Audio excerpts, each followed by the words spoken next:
shop owner placed an indication above his door that said, "Puppies purchasable." Signs like this always have a way of attracting young children, and to no surprise, a boy saw the sign and approached the owner.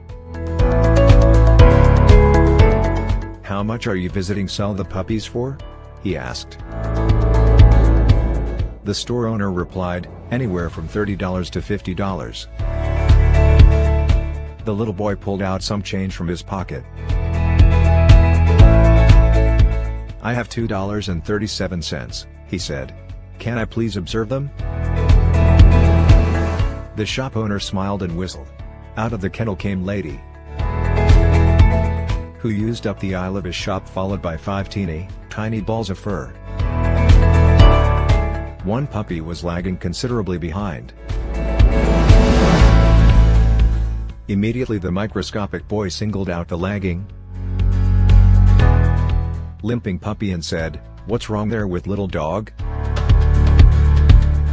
The shop owner explained that the veterinarian had examined the limited puppy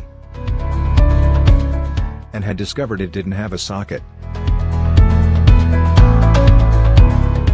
It might always limp. It might always be lame. The little boy became excited. "That is the puppy that I need to shop for."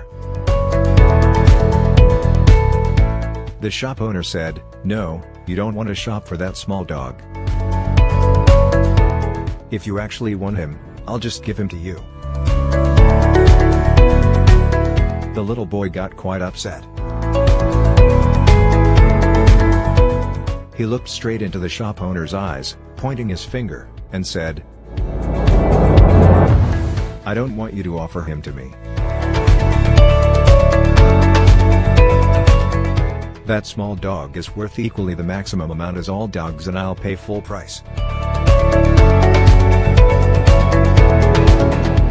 In fact, I'll offer you $2.37 now, and 50 cents a month until I've got him bought."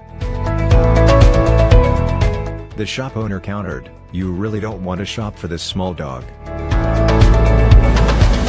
He's never visiting, be able to run and jump and play with you, and prefer the opposite puppies." To his surprise, the tiny boy reached down and rolled up his leg to reveal a badly twisted, crippled left leg supported by a giant metal brace. He searched at the shop owner and softly replied,